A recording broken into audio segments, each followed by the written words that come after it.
So, the other night I was watching the music video for Coco Jones' song Taste, but it was hard to focus on the song because I was greatly surprised to see this, and this, and this. And then I realized, oh, mainstream female R&B is dead as hell. So today I wanted to get on here and talk about the crazy decline of mainstream female R&B and how the subgenre seems to be on life support. I don't have the exact answer as to what happened, but I have some theories I'd like to share. One being the decline in diversity in women R&B singers, two being the lack of mentorship and male guardians, and three, no money being invested in the genre. But before we begin, if you like left field music commentary you won't find elsewhere, I kindly ask that you like and subscribe to the channel for more, as it helps my channel grow. With that being said, let's start with a little context. From the 80s up until the mid-2000s, women who made R&B had a constant presence on the pop charts. And I think what was so special about that time period is that there were so many different flavors of female R&B artists. Just to name some off the top of my head, you had Anita Baker, Whitney Houston, Janet Jackson, Mary J. Blige, Toni Braxton, Mariah Carey, En Vogue, SWV, Aaliyah, Monica, Brandy, Erykah Badu, Ashanti, Alicia Keys, Destiny's Child, Beyonce, Fantasia, Keisha Cole, and many more. But basically, I named all those women to emphasize how many were thriving, and they all brought something different. If you liked your female R&B artists with more pop sensibilities, you had Whitney, Janet, and Mariah. If you liked a grittier and more urban sounding R&B, you had Mary J. Blige, Monica, and Keisha Cole. If you wanted the women R&B artists who were crooners, Toni Braxton and Anita Baker were right there. Into girl groups, good news, there's Destiny's Child, SWV, En Vogue, and TLC. Whatever you wanted, there was an option for you. And these are all mainstream R&B offerings that you'd see on MTV, BET, or VH1. You didn't have to go out of your way to find them. And on top of that, everybody portrayed themselves differently in their videos and performances. Some were clean cut and poised, some had attitude and street sensibilities, some brought crazy sex appeal, some gave you hot choreo and will wow you with their dancing, some will put on a gown and amaze you with their vocal abilities. But nowadays, everything is so copy and paste. Many of the R&B girls try to emulate Summer Walker, SZA, or female rappers. Now, I love Summer Walker down. I will fight somebody over her. But she came in the game and popularized an image of R&B that was more, let's say, love and hip hop-esque. From the stripper background to the tats and piercings and the baby daddy drama storyline. She came through with something we hadn't really seen before in R&B. But we ate it up. Her first two albums are multi-platinum and she became the R&B girl who was outselling girls who made pop music. And with SZA, again, I love SZA and think Control is one of the greatest albums of the 21st century. But she popularized a form of R&B that heavily focuses on dysfunction and low self-esteem behavior. I'm sure y'all remember how her song, The Weeknd, where she's essentially embracing her role as a side chick, had us in a chokehold and the huge discourse that song started on social media. And she ended up selling bucket loads of albums and winning Grammys. And when it comes to female rappers, a lot of them have had huge hits over the past 7 or 8 years and have had way more media attention than female R&B singers. So in response, a number of the R&B girls have adopted the rap girlies' vulgarity and brazen sexual expression in attempts to garner more attention.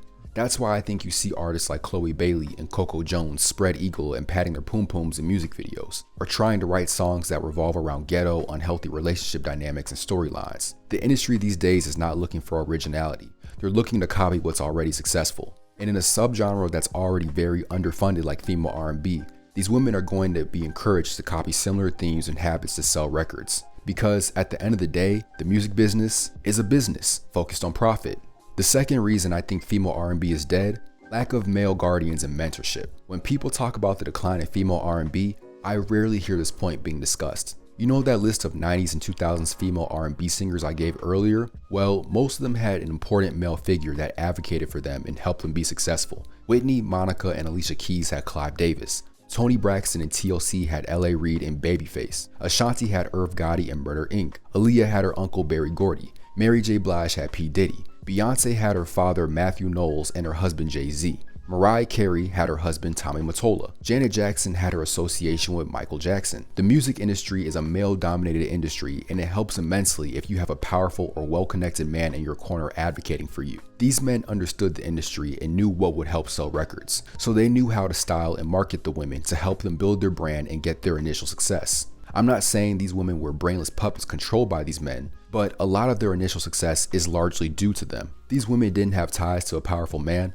Most of them probably wouldn't have made it. And it's not because they're talentless or beneath men, it's just the way the industry is set up. These days, most of the R&B girls don't seem to have a male guardian, an investor that really believes they can be successful. Nowadays, the R&B girls are signed to labels who don't really care about building their brands or even think they can be successful. A great example of this would be Normani. Normani signed to an imprint label called Keep Cool Records in 2018, which was under the main label RCA. The man who signed her was Tunji Balogun, the executive vice president of A&R for the label. While he was at the label, Normani was building success and momentum with hits like Love Lives with Khalid, Dancing with a Stranger with Sam Smith, and her own song Motivation. Normani's profile was quickly rising while working with him. Unfortunately, Tunji left in 2001 to become the CEO of Def Jam Recordings. And what a coincidence. That was the same year Normani started having major label issues with RCA, starting with the botched release of her song Wild Side. Normani even had to pay for the music video out of her own pockets because the label didn't want to give her much.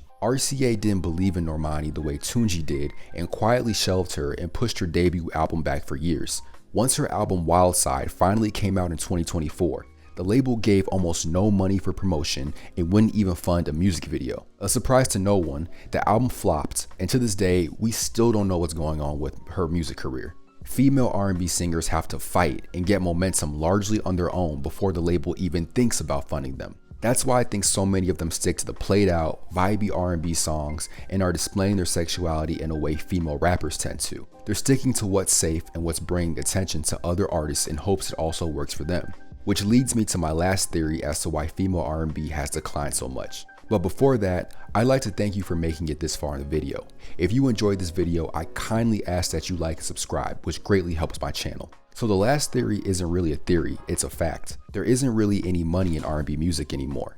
And what I mean by that is labels have dramatically slashed their investment in R&B over the last 20 years, which has led to the predicament we're in today with female R&B artists. In the 90s, labels had no issue pouring a lot of funding into the R&B sector of their business, but things started to shift once we got to the 2000s. In the early 2000s, labels decided to invest more of their money into pop and hip-hop acts since those were the two most popular genres on the charts. Teen pop acts like Justin Timberlake, Britney, and Christina started making more R&B influenced music and were selling a lot of records. Labels saw this and thought, instead of funding new R&B acts that won't get play on pop radio and will have a harder time crossing over, we can just get our white pop acts to make R&B, which will pull in R&B fans and still sell well to their larger pop fan bases. Basically a two birds, one stone type of situation. And that tradition continues today. Instead of finding a talented R&B act that they can sign, they'll just have Justin Bieber or Ariana Grande make R&B music to fulfill that area of the market. This video wouldn't be complete if I didn't mention how R&B music was slowly erased from the most popular radio stations. In the early 2000s, when Clearwater Radio, now known as iHeartRadio, started buying up the majority of radio stations across the US, they slowly began segregating R&B music to certain radio stations. In the 90s and early 2000s, you turn to the pop radio stations and hear female R&B artists like Toni Braxton, TLC, Janet Jackson, Ashanti, or Brandy. By the time we got to the late 2000s, R&B acts were basically gone from the major pop radio stations, which had a huge effect on their record sales and pop chart presence. The only black women who survived the transition were Rihanna, Beyonce, and Alicia Keys. Everyone else basically fell off, and labels stopped investing in R&B acts since they knew they'd get limited radio play. And once we got to the EDM era in the early 2010s, baby, it was curtains for the R&B girls. I could keep going on this topic, but I think the 3 reasons I gave play a huge role as to why mainstream female R&B isn't what it used to be. It saddens me to see the subgenre basically be on life support compared to its heyday in the 90s and 2000s. At this point, I don't know if we'll ever get back to the days of so many different women in the genre being able to succeed and dominate the charts like they once did.